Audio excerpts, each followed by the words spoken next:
Sesaat lagi Anda akan menyaksikan Kompas Flash, didukung oleh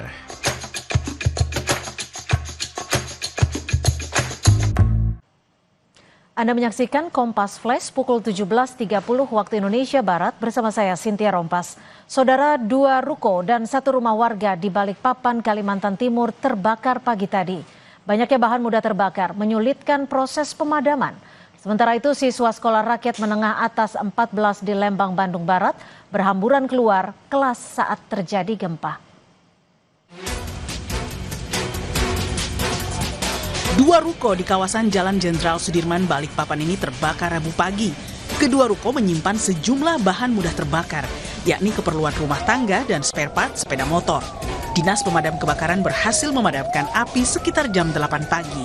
Tidak ada korban jiwa dalam peristiwa ini, namun ada sejumlah warga yang mengalami luka bakar ringan. Sementara, penyebab pasti kebakaran yang terjadi belum diketahui. Aktivitas belajar siswa sekolah rakyat menengah atas 14 di Lembang, Bandung Barat mendadak panik usai terjadi gempa Rabu pagi.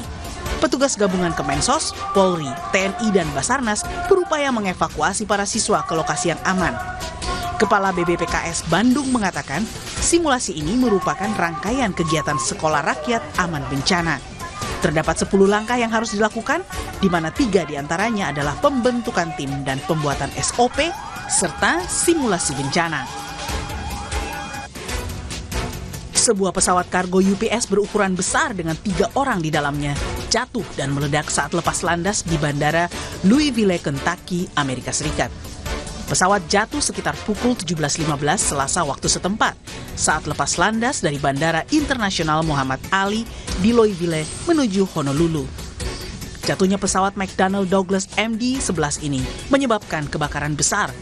Diduga pesawat turut membawa 1.059 kiloliter bahan bakar dalam penerbangan tersebut. Pesawat dijadwalkan terbang ke Honolulu setelah lepas landas dari Bandara Internasional Louisville Muhammad Ali. Demikian Kompas Flash. Jangan lupa sejukkan diri dengan air mineral alami yang dingin tanpa didinginkan. Terima kasih Anda telah menyaksikan Kompas Flash.